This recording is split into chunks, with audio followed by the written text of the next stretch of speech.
Wisdom, the final frontier to true knowledge. Welcome to Wisdom Trek, where our mission is to create a legacy of wisdom, to seek out discernment and insights, to boldly grow where few have chosen to grow before. Hello, my friend. I am Guthrie Chamberlain, your captain on our journey to increase wisdom and create a living legacy. Thank you for joining us today as we explore wisdom on our second millennium of podcast. This is day 1254 of our trek and time for Meditation Monday.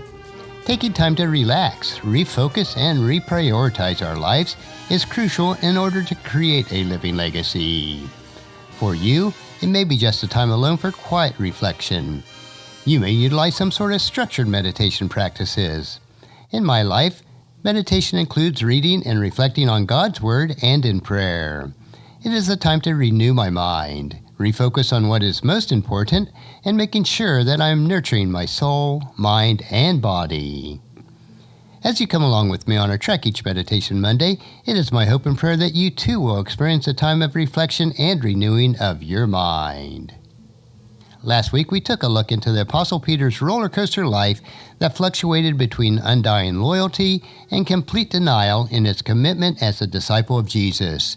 If you missed last Monday's episode, day 1249, you will want to listen to it first and then return to the second of 3 episodes in Peter's saga. We will look at part 2 of our story today, and next Monday, we will complete our story. In our meditation today, let us consider God's Amazing Grace, Part 2. When we left Peter last week, the sun was just beginning to break over the horizon after a night of fishing where Peter had caught not a single fish. His mind was fixed on how he had abandoned and denied his Lord. He was devastated, feeling a complete failure and disgrace. That wasn't the first night that Peter had spent on the Sea of Galilee. After all, he was a fisherman. He, like others, worked at night. He knew that the fish would feed near the surface during the cool of the night and return to the deep during the day. No, this certainly wasn't the first night Peter had spent on the Sea of Galilee, nor was it the first night that he had caught nothing. As he thought back, there was that time a little over 3 years ago before.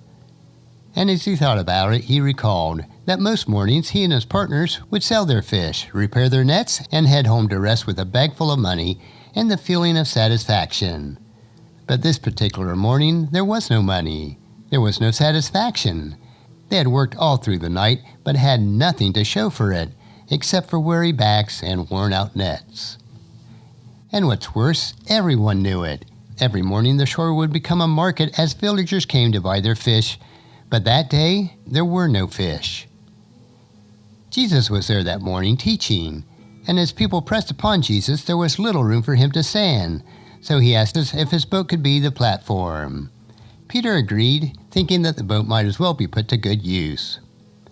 Peter listens as Jesus teaches. It's good to hear something other than the slapping of the waves. When Jesus finishes with the crowd, he turns to Peter. He has another request. He wants to go fishing. This is found in Luke chapter 5, verse 4, and it tells us, when he had finished speaking, he said to Simon, "Now go out to where it is deep and let down your nets to catch some fish." Peter groans at this request. The last thing he wants to do is fish. The boat is clean, the nets are ready to dry, the sun is up, and he is tired. It's time to go home. Besides, everyone is already watching. They've already seen him come back empty-handed once. And what's more, what does Jesus know about fishing? He is just a preacher. So Peter speaks in Luke chapter 5, verse 5. "Master," Simon replied, "we worked hard all last night and didn't catch a thing. But if you say so, I'll let the nets down again." Do you hear the weariness in Peter's words? We worked hard, scraping the hull, carrying the nets, pulling the oars, throwing the nets high into the moonlit sky, listening to them as they slap on the surface of the water. All night. The sky had gone from burnt orange to midnight black to the morning gold. The hours had passed slowly as a fleet of clouds before the moon. The fishermen's conversation had stilled, and their shoulders ached, and the village slept. The men worked all night, all night long, trying to catch fish. The night's events had been rhythmic. Nets swung and tossed high till they spread itself into the sky. Then wait, let it sink. Pull it in, do it again. Throw, pull, throw, pull, throw, pull. Every toss had been a prayer, but every drag of the empty net had come back unanswered. Even the nets sighed as the men pulled them out and prepared to throw it again. For 12 hours they had fished, and now Jesus wants them to fish some more, and not just off the shore, but into the deep. Peter sees his friends shrug their shoulders. He looks at the people on the beach watching him. He doesn't know what to do. Jesus may know a lot about a lot, but Peter knows about his fishing. Peter knows when to work and when to quit. He knows that there is a time to go on and a time to get out. Common sense said that this was a time to get out. Logic says to cut your losses and go home. Experience said pack it up and get some rest. But Jesus said, we can try again if you want. The most difficult journey that you'll have in life is when you have to go back to the place where you failed. Jesus knows that. That is why he volunteers to go along. He must have thought the first outing was solo. This time I'll be with you. Try it again. This time with me on board. And Peter reluctantly agrees to try again. But if you say so, I will let my nets down again. It didn't make any sense, but he had been around the Nazarene enough to know that his presence made a difference. He thought about the wedding at Cana and about the sick child of the royal ruler. It's as if Jesus had carried his own deck to the table. So the oars dipped again, and the boat goes out. The anchor is set, and the nets fly once more. Peter watches as the nets sink, and then he waits. He waits until the nets spread as far as his ropes will allow. The fishermen are quiet. Peter is quiet. Jesus is quiet. Suddenly, the ropes yank. The net, heavy with fish, almost pulled Peter overboard.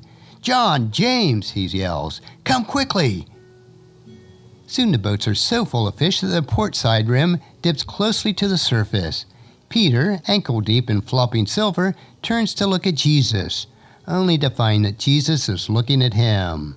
Those same piercing eyes, laying bare his soul. That first time on the boat, he begins to realize who Jesus is. What an odd place to meet God, on a fishing boat on a small sea in a remote country.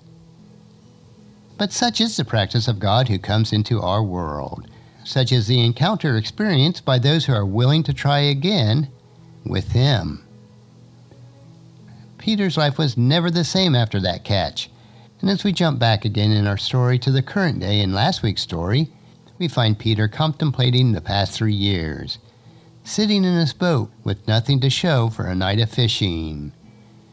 Next week we will finish our saga with Peter with another boat full of fish and with his restoration to the one who he had followed since this first encounter. And that's a wrap for today's meditation. Next week we will continue our trek on Meditation Monday as we take time to reflect on what is most important in creating our living legacy. On tomorrow's trek we will explore another wisdom quote. This 3-minute wisdom supplement will assist you on becoming healthy, wealthy, and wise each day. And thank you for joining me for this trek that we call life. Encourage your friends and family to join us and to come along with us tomorrow for another day of Wisdom Trek, creating a legacy. If you'd like to listen to any of the past 1,253 daily treks or read the daily journals, they are all available at wisdom-trek.com.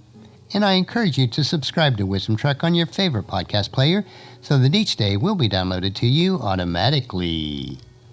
And thank you so much for allowing me to be your guide, your mentor, but most importantly, I am your friend as I serve you through the Wisdom Trek podcast and journal each day. And as we take this trek of life, together let us always live abundantly, love unconditionally, listen intentionally, learn continuously, lend to others generously, lead with integrity, and then leave a living legacy each day. I am Guthrie Chamberlain, reminding you to keep moving forward. Enjoy your journey, and then create a great day every day.